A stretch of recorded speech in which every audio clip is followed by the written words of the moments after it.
Well, hello and welcome to Switzer Investing TV. I'm Peter Switzer. Thanks for joining us. On the show tonight, we have Jun Bei Liu of Tribeca Alpha Plus.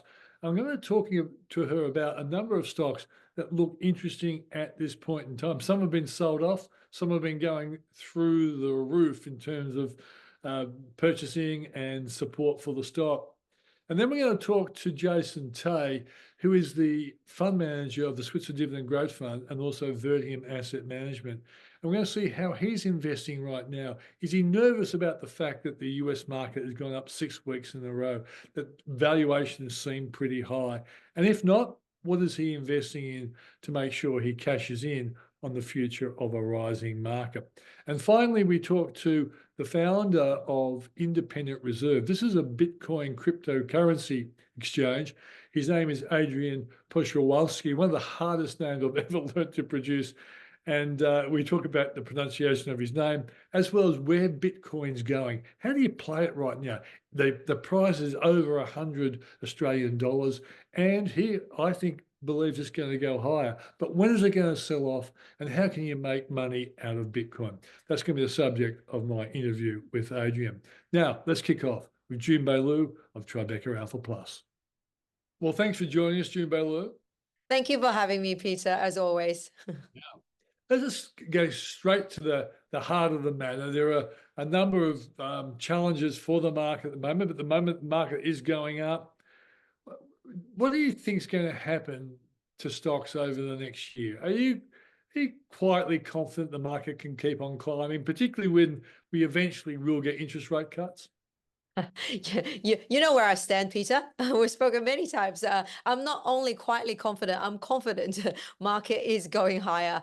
Look, interest rate cut cycles already started. At Australia, maybe it's this year, maybe it's next year, but it's coming. So all of that together means quite a lot of confidence for the valuation of the market, which means the market can grow from here. And aside from that, the underlying economy is not doing too badly. We heard from, quite a few companies and things are still going well. Consumers still holding up okay. It's slowing down as it should be, but it's still okay. And then companies managing its earning in line with expectations. Banks doing pretty well. So I actually think the share market is pretty well supported. Also, on top of that, China just started stimulating as well properly. Of course, could be bigger. We all want bigger packages and throw money at the consumer, but at least they're getting started. So you've got the rate cut cycles happening. You've got the China is coming back. I think this bodes really well for the equity market. Okay. Is it likely, you think, over the next few months, particularly if the interest rate cut looks like it's going to start either in December or February, that fund managers will look at the money they've made with the likes of CBA and start taking profit and start looking at other companies lower down the S&P ASX 200 index? Oh, look, absolutely. We're already seeing, a little bit of positive news for sectors that's being sold off. For example, China stimulating. For every day that BHP goes up, CBA goes down the same percentages. So, the banking sector has done very well. Earnings doing okay, but it just doesn't offer that much growth for the multiple you pay for them. CBA at one point was more expensive than CSL. This is unheard of. So, we're just in that strange environment at the moment where banks are well capitalized. They're giving back a dividend special. There's the buyback and all of that back to shareholders when earnings holding up okay. But I think the next leg of growth for the share market will come from the areas where hasn't been very strong and the areas where there is a lot more valuation support. To generate those returns. Okay. Last week we saw travel stocks really cop it. Webjet, corporate travel, Flight Centre. What's going on there, do you think? And are they in the buying zone, or do you think you should wait a bit further before you start getting courageous with that sector? Look, people always talk about falling knives, but my view is that, I like travel sector. I think the main thing is that travel has had, if we remember, travel sector has had a fantastic time for the last 3 years. Things have actually been going really well. Right now, it's things are not collapsing. It just little bit, taper topped out a little bit. Sort of equalizing with last year, still growing, but it's just not growing double digit as we used to see. But in the case of Flight Center, story is a bit different. They actually have the margin help in the future for the next 12 months or so when they get to the margin target. So I think the travel sector looks interesting, particularly for Flight Center. Look, right now we're just going through a period where, things are slowing somewhat, but it's not negative. It's just growing slower than expected. It's for consensus analysts to be more realistic. Maybe they're not going to do 30%, but maybe they will do double digit, but less than 20. So, that's the adjustment that analysts need to make. But should the interest rate cut coming through in Australia, and the globally interest rates are already cutting, and China doing better, I just can't imagine a company like Flight Center stays at where it is with this share price.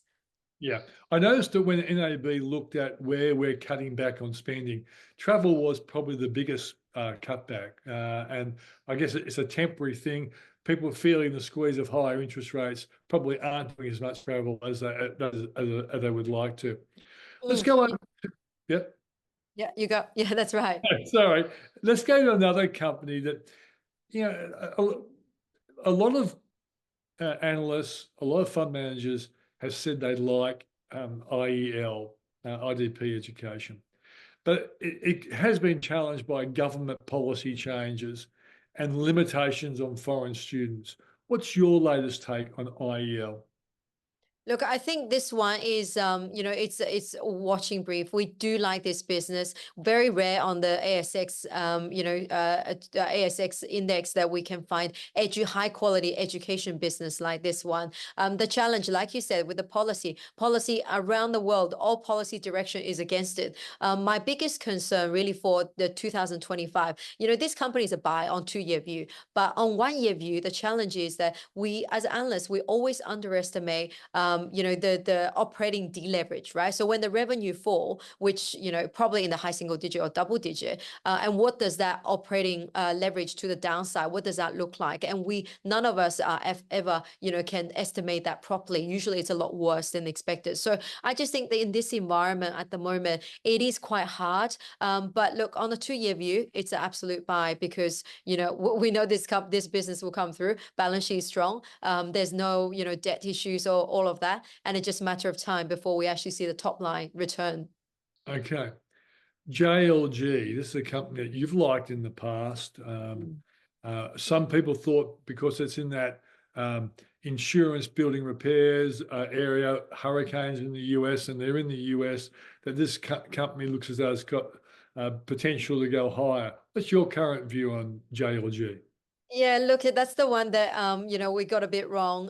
We do like this business. I do think it's a business that has the sort of sustainability of core business is very sustainable because essentially fixing up roofs and issues for insurance companies, and they got the largest contract across all Australia. In the US, they bought into it. But I think the challenge with this business is that now a lot of natural disasters sort of not as high as it used to be, and it seems like the pipeline is shrinking for that type of the earnings. So, market sort of steering away from a bit worried, maybe that part of the business, which is usually one-off, is going to shrink because the natural disasters isn't as bad. And then their purchase into the US seems to be a little bit softer than expected. So I think this one is, I still like it, but I think I just need a bit more confidence.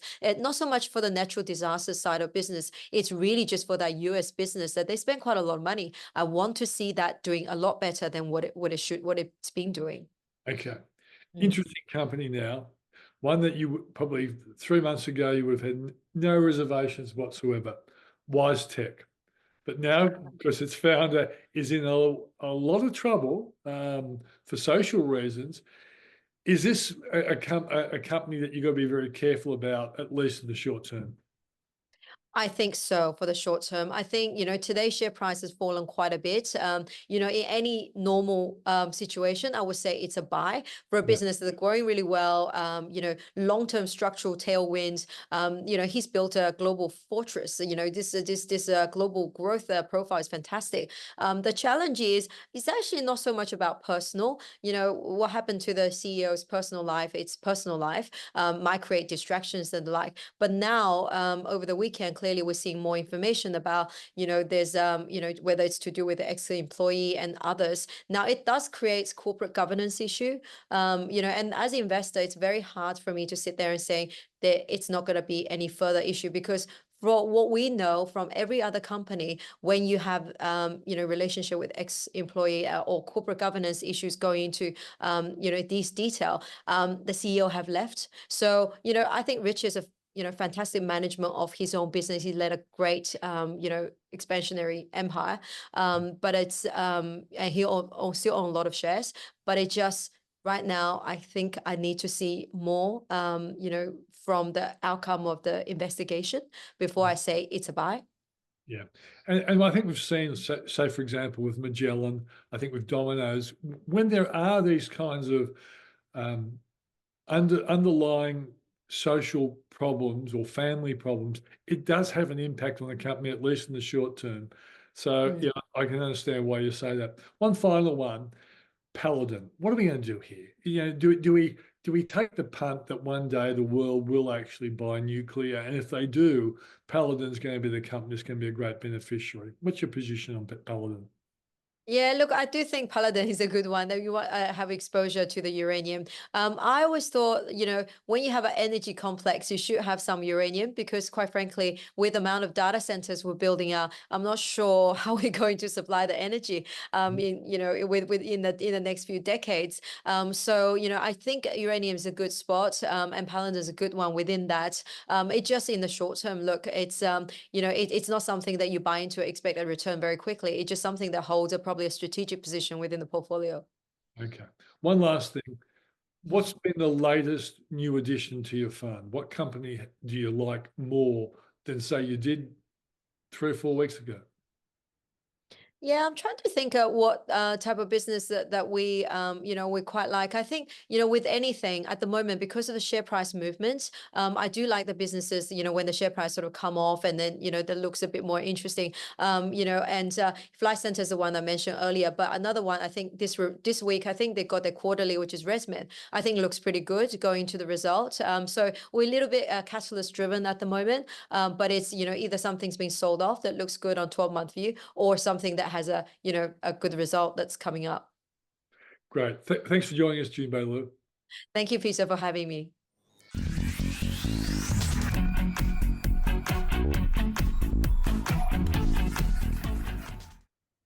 And that was Jun Bei Liu of Tribeca Alpha Plus. And now coming up is Jason Tay of Vertium Asset Management, and he manages the Switzer Dividend Growth Fund. Thanks for joining us, Jason. It's good to be here. And it's a very interesting time. We've seen that the US market is up about 6 weeks in a row. And I think we've picked up the benefit of that, because nothing much here is going right in terms of delivering low enough inflation to give us a high chance of an interest rate cut.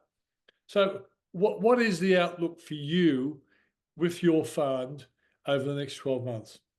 Yeah, sure. Look, I mean, in Australia, the inflation has stubbornly remained higher than in the US. So obviously, our interest rate cut cycle is going to be looking very different compared to the US. So obviously, they've cut first, and ours is probably months away, but obviously, it's not going to be imminent.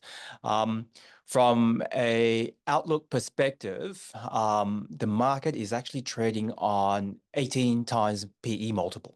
Okay, so to put that into context, the Australian market actually saw that type of similar multiple during the COVID pandemic bubble, right? So over the last 20 years, the market generally has traded in a range roughly around 15 times, and we hardly have ever seen 18 times. The difference between now at 18 times versus during the COVID bubble at 18 times is that you had a massive earnings uplift coming out from the COVID lockdown. So there was strong earnings growth that the market actually grew into. This time around, when you look at market valuations, they're actually very, very high, but without the prospects of a very strong earnings rebound. So from an outlook perspective, we would expect more volatility to play out over the coming year because you really need earnings growth to actually come through to support the current high market valuations. Okay. So if, for example, you start seeing from February interest rate cuts, does that improve the relationship between the price of money and corporate earnings, which might be looking a little bit disappointing? So there's two aspects when we look at company valuations. Obviously, there's earnings and there's the discount rate. So the discount rate is obviously influenced by the outlook on rates. And obviously, if rates do fall and pull down, I guess, the long-term bond yields, it would have a positive impact on valuations. Yeah. However, Okay. we're Yeah. starting at a very high point, right? So our earnings profile, which could be potentially at risk if we do get a longer slowdown, but it's already factored in falling rates if you can sort of look at the very high valuations today. Okay. Let's go to other issues that you might be considering for your fund. And remember, for those people who don't understand, the Vertium Asset Management, which you're the founder of, and you run the Switzer Dividend Growth Fund, your goal is to get both growth and income. And big challenges for markets like the Middle East and the US election. Are these things that you factor into what you're looking at when it comes to your investments? Yeah, so the macro drivers don't specifically impact our outlook for industrial stocks per se. For commodity stocks, yes, it does have an influence. The situation in the Middle East, we have no issues in regards to how, our outlook on industrial stocks, but we will have an outlook on oil, right? So we're actually bearish oil. Hence, despite the fact that there is a Middle Eastern war going on. So there's just too much supply around, and that would keep a lid on the oil price. US elections, look, I think it'll be interesting to see how that plays out. I think that affects the US market more in terms of tariffs or no tariffs. That affects US companies more specifically if Trump gets into power or not. But the price of money, in terms of interest rates, let's say the Fed cuts rates and eventually our market cuts rates, that will, yes, definitely influence. And, certain stocks perform differently under a rate cut environment.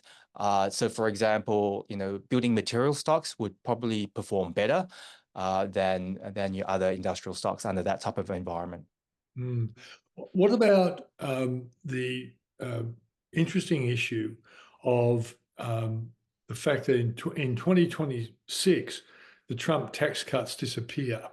Well, I guess that's if Harris wins, and she certainly wouldn't keep them up. Trump might resuscitate them.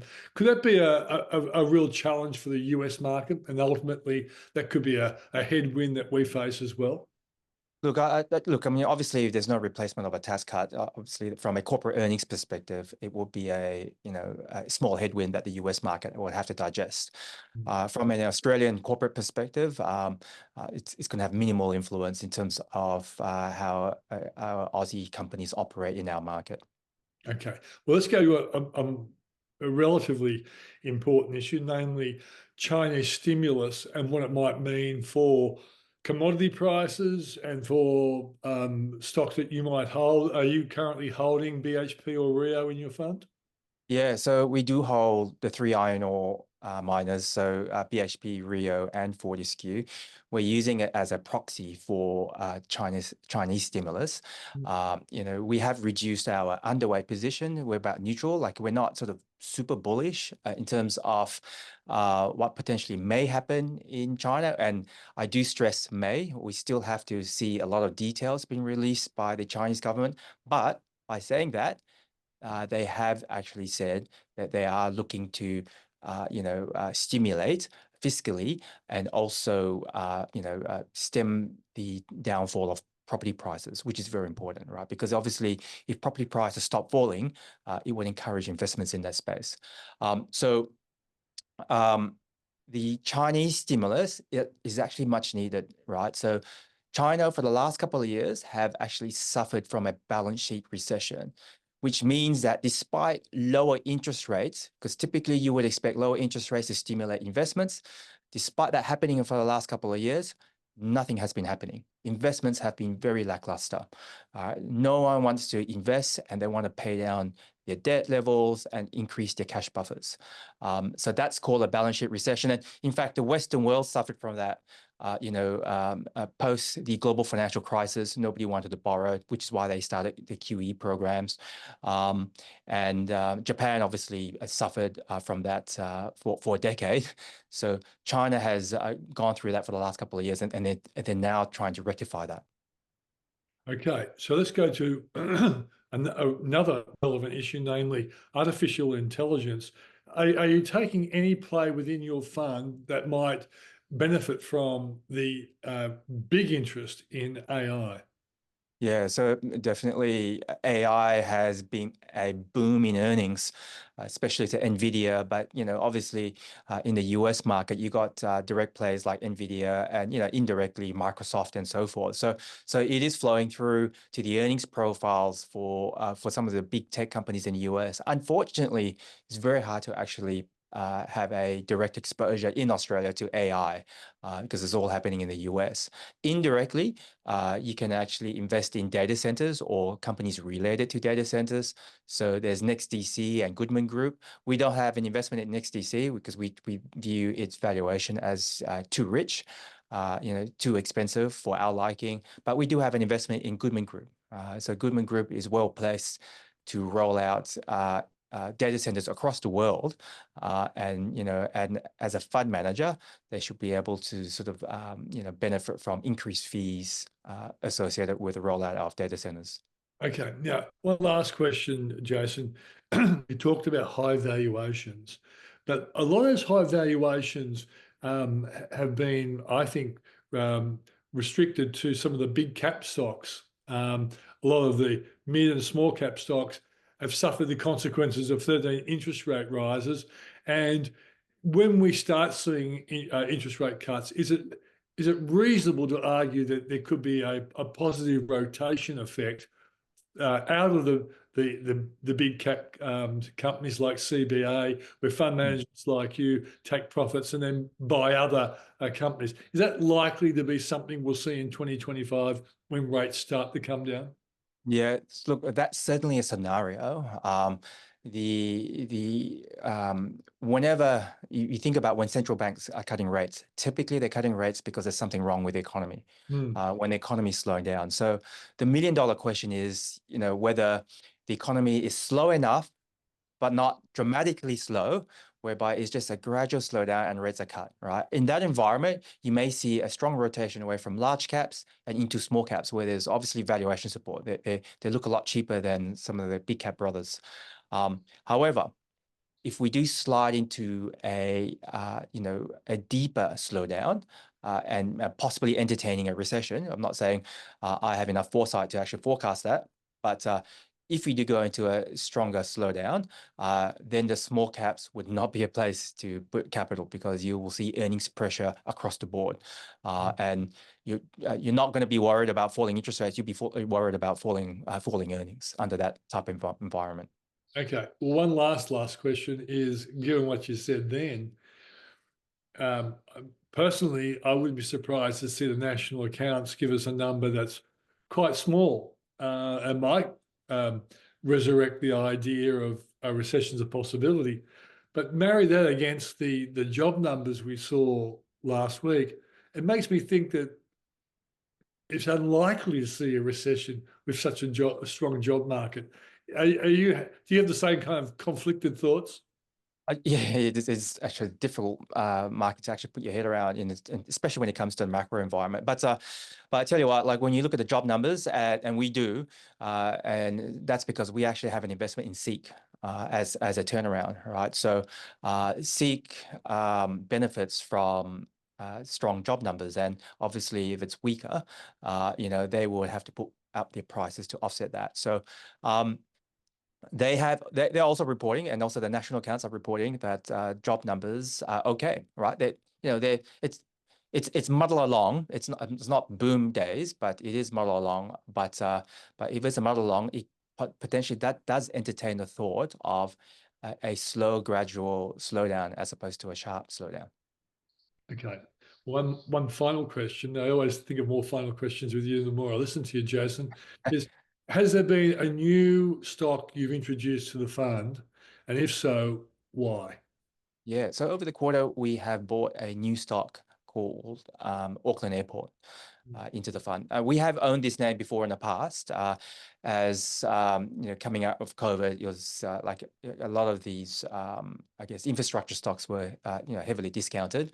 But more recently, we were interested and built a position around Auckland where they performed a enormous capital raising. Right. So there are two types of capital raisings when you look at the stock market. One is, a company that needs to raise capital because the earnings are falling and they need the capital to survive. Right. So that is not Auckland Airport. So Auckland Airport actually is raising capital because they have a very strong capital investment program over the next few years. And from that investment program, they receive a regulated return. So they obviously need to fund that very large CapEx program, but it does support strong future earnings in the future. And that's why we've built a position around Auckland, especially when, with the overhang from the capital raising has been removed and, the share price was still very cheap. Okay, mate. Well, good luck with your investments. I clearly have a vested interest in seeing you do well, and we'll catch up in a month or so. Thank you. That's Jason Tay of the Switzer Dividend Growth Fund and Vertium Asset Management.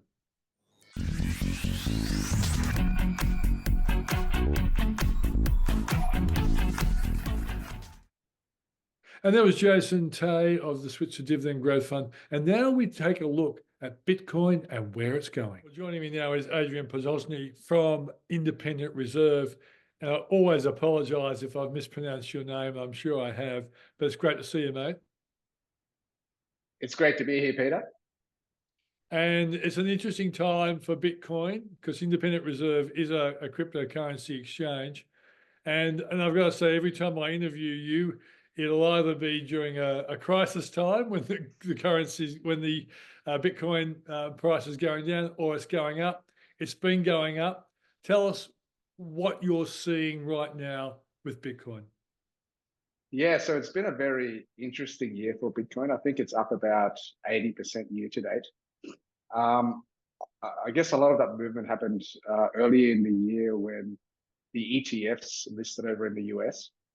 And, this really allowed a new type of investor to be able to access this asset class for the first time.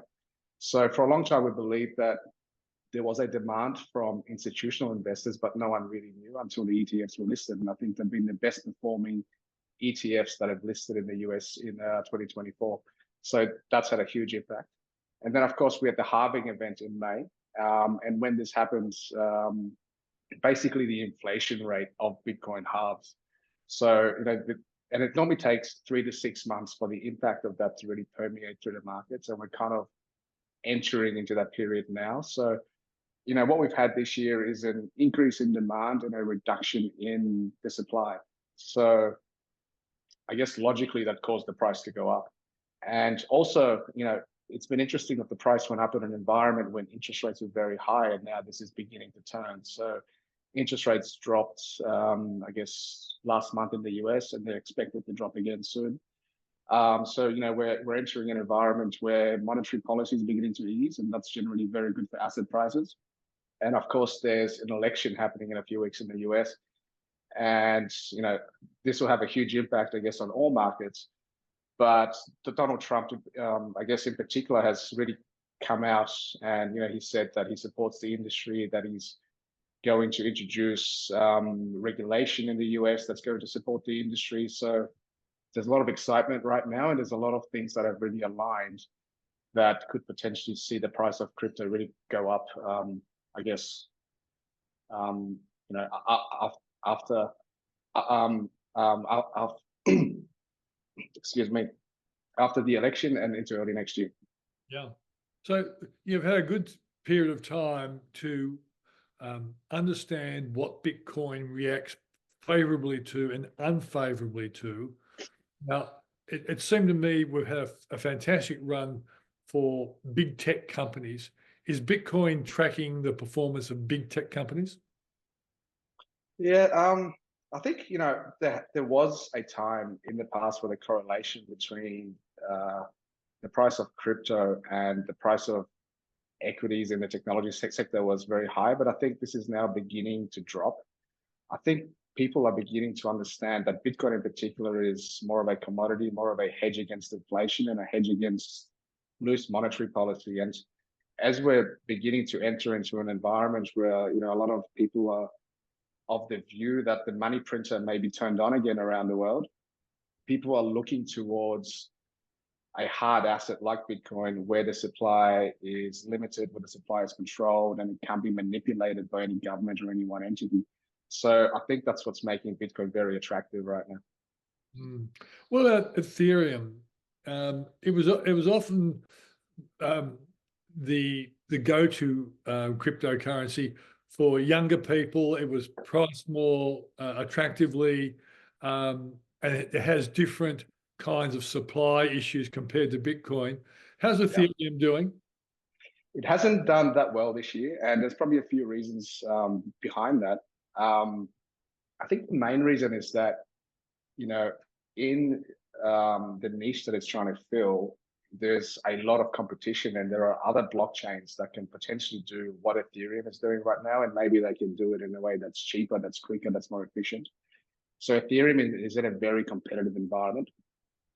And, it was interesting to see when the ETFs, when the Ethereum ETFs listed for Ethereum, they didn't do that well. And the price of Ethereum didn't do that well.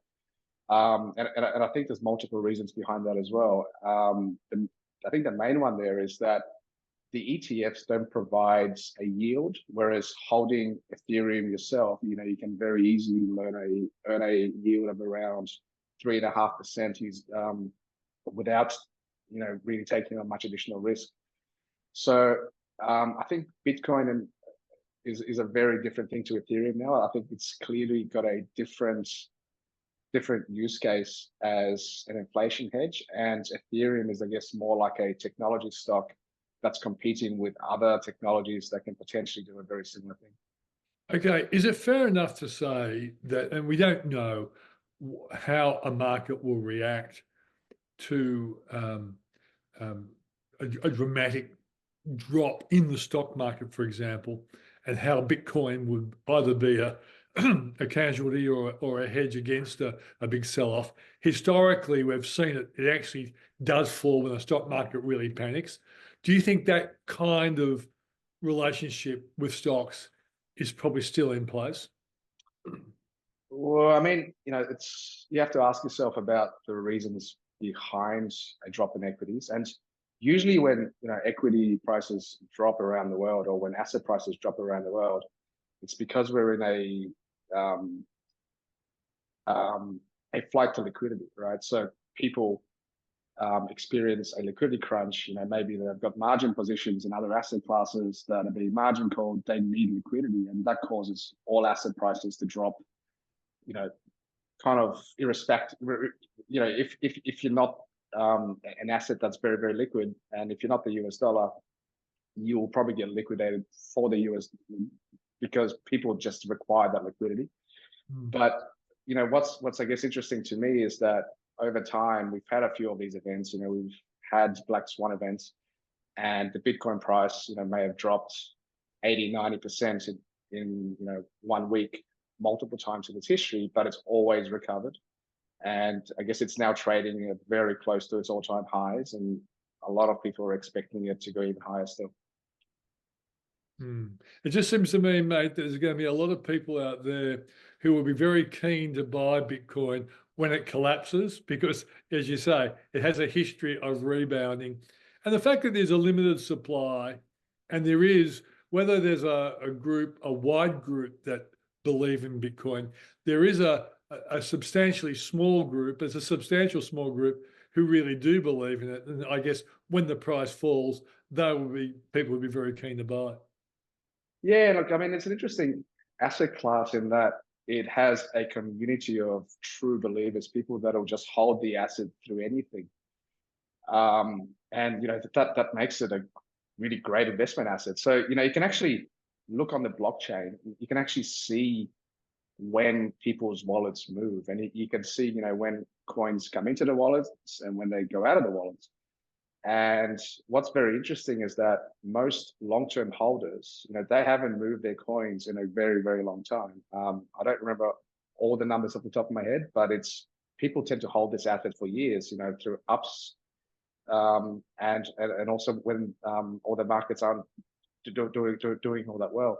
So you have an asset where people want to hold it and they don't want to sell no matter what happens. So the supply of this asset is also very limited. So this means that the supply that's available for anyone to buy is actually decreasing, which is a very interesting phenomenon. And I guess it's one of the reasons why the price of Bitcoin just continues to go up. I mean, it's an asset that is still very, very young. I remember 11 years ago when we began Independent Reserve, the price of one Bitcoin was under $100. And it's had a lot of ups and it's had a lot of downs over that time. But I mean, obviously it's gone up a lot higher, right? So you can just kind of take a long-term view. If you don't look at the charts, in too much, if you just try and go up a little bit higher and zoom out, the trend is very, very clear and the trend is up, and there's really no reason to think that this trend is about to change. Adrian, thanks for joining us. It's my pleasure, Peter.